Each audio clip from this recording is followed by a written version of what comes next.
শুভ সকাল, কেমন আছো সবাই? মিতার ডেইলি ব্লগে তোমাদের সবাইকে স্বাগত জানাই। এখন বেজে গেছে 6:45, আর এখন আমি আর নীলাদ্রি নিয়ে বসেছি চা। আর আমন্ডটাও নীলাদ্রির ছোলা হয়ে গেছে, এখন আমরা আগে আমন্ড খাবো, তারপরে হচ্ছে চা। তো আজকে চাটা খাওয়ার পর তো ও তো যাবেই বাজারে, সে তো প্রত্যেক রোববারই যায়। তো কালকে রাত্রিবেলায় বলেছিলাম যে আজকে চিংড়ি মাছ এনো, চিকেন এনো না। তো সকালবেলা না বলে দেওয়া হয়নি, এটা আমার ভুল হয়ে গেছে। তবে আরেকটাও জিনিস যে যার জন্য আমি সকালবেলাটা বললাম না, অথচ মনে ছিল না সেটা ঠিকই। তো আরেকটা কারণও আছে, সেটা তোমাদের পরে বলছি। এই যে দেখো, ও বেরিয়ে গেল। তারপরে আমি অনেকক্ষণ না বিশ্রাম করেছি, এর ফলে অনেকটাই দেরি হয়ে গেছে। বিশ্রাম কি, সকালে ঘুম থেকে উঠে আবার বিশ্রাম, ওই আর কি ল্যাদ খেয়েছিলাম। আর এখানে দেখো ডাল বসিয়ে দিয়েছি, এখানে কাঁকরোল ভাজা বসিয়েছি, ভাত 1 ফুট হয়ে গেছে।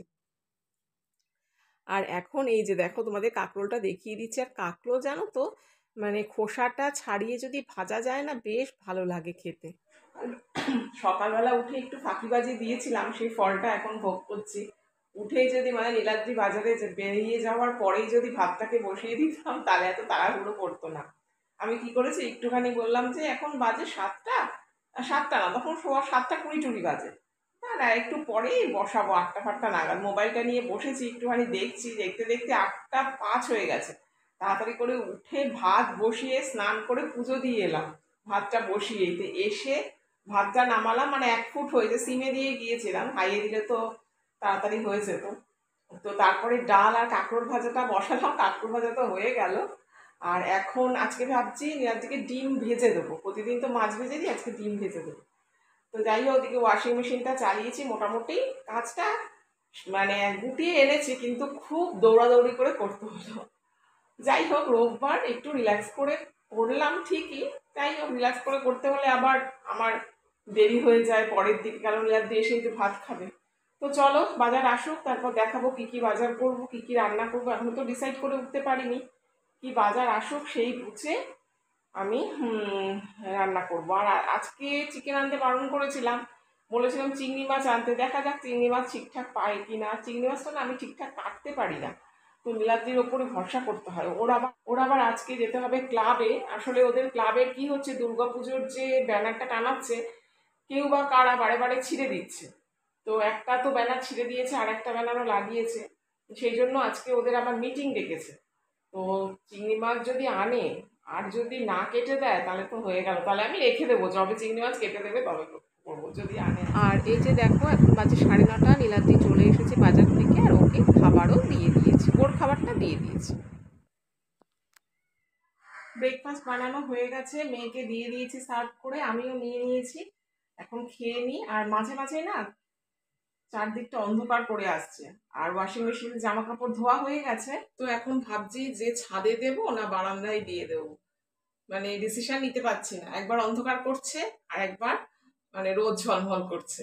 ছাদে দিলে বরঞ্চ 1 ঘন্টা শুকিয়ে যাবে, কিন্তু আবার যদি বৃষ্টি নেমে যায়, তো আমি খেয়ে তো নি, দেখা যাক তারপর কি করব। আসলে কেন ভয় লাগে বলো তো, আমাদের সিঁড়ির পাশে রেলিং নেই তো। তো তাড়াহুড়ো করে উঠতে গিয়ে যদি পা হড়কে যায়, মানে 2-1 দিনেরও হয়েছে, ওর জন্য একটু ভয় লাগে বেশি। চলো আর আগে আজকে খাবারটা জানো তো, খেয়ে এই নিই। যে খাবার দাবার পরে আমি আর নীলাদ্রি একটু বেরিয়েছিলাম, রথতলায় গিয়েছিলাম একটু গাছের খোঁজে। তবে গাছ পাইনি, আসার পথে নীলাদ্রি বললো না চলো, আজকে তো নেওয়া হলো না, মানে চিংড়ি নেওয়া হলো না, তো তাড়াতাড়ি করে চিকেন দোকান খোলা আছে, তো চিকেনটাকে নিয়ে যাই। তো আমি না করলাম, তো জোর করে তাই বললো না নিয়ে চলো। তো যাবার সময় না অটো পাইনি জানো তো, তো বাসেই গেলাম। তো বাস দূর থেকে আসছে, তো আমি না আমার নাম্বারটা একেবারেই দেখতে পাচ্ছি না, চোখের অবস্থাটা সত্যিই দিন দিন যেন খারাপ হয়ে যাচ্ছে। তো নীলাদ্রি একটু বকাঝকাই করলো যে ডাক্তারটা দেখাতে হবে, সত্যিকারে দেখাতে হবে, এটা আমার জন্য এত দূর এতে গড়িয়েছে আর কি। তো মেয়েকেও সেই জন্য এখন বলি, মেয়ে তো চশমা আছে, সব সময় পড়ে না, ওকেও ডাক্তার বলেছে সব সময় পড়লে চোখের পাওয়ারটা ঠিক হয়ে যাবে। আমাকেও ছোটবেলা থেকে এরম বলেছিল। আসলে আমার দূরেরটাই সমস্যা, সামনেরটা এখন যে খুব একটা সমস্যা হচ্ছে তাই না, মানে খুব কম, হালকা একটু সমস্যা আসছে বুঝতে পারছি, কিন্তু সবচেয়ে বেশি দূরের সমস্যা, মানে দূরে বাস টাসের লেখা, কিছুর লেখা একেবারেই আমি দেখতে পাচ্ছি না। তো আজকে মানে বাসটা একেবারে কাছে এসেছে, তারপর একেবারে দেখতে পেলাম জানো তো। তো এটা এত অবহেলা করা আমার উচিত হয়নি, আমাকে দেখানো উচিত ছিল। তো দেখছি এর মধ্যেই ডাক্তার একটুখানি দেখাতে হবে। যাই হোক, এখন দেখো আমি রথতলা থেকে চলেও এসেছি, যদিও খুব মনটা খারাপ হয়ে গেল, যেই গাছটার জন্য গিয়েছিলাম সেই গাছটা পেলাম না। বলল যে 3-4 দিন পরে আসুন, পেয়ে যাবেন। তো 3-4 দিন পরে তো আর যাওয়া হবে না, যেতে যেতে আবার হয়তো নেক্সট রোববার।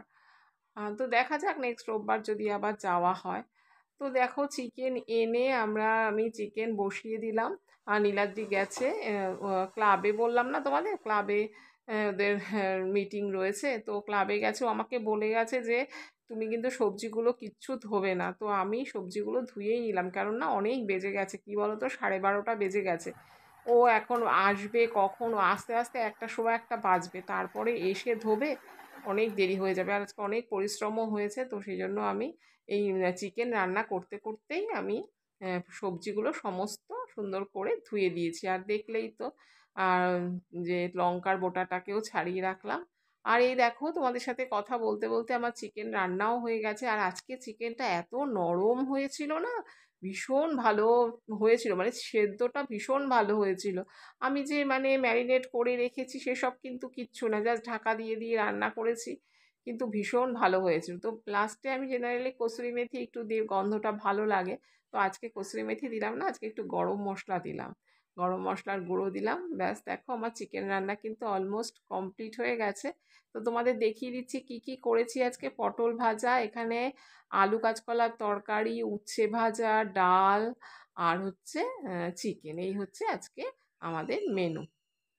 তো চলো বন্ধুরা, আজকের ভিডিওটা এইটুকানি থাক। তোমরা সবাই ভালো থেকো, সুস্থ থেকো, সাবধানে থেকো। আজকের মতো টাটা।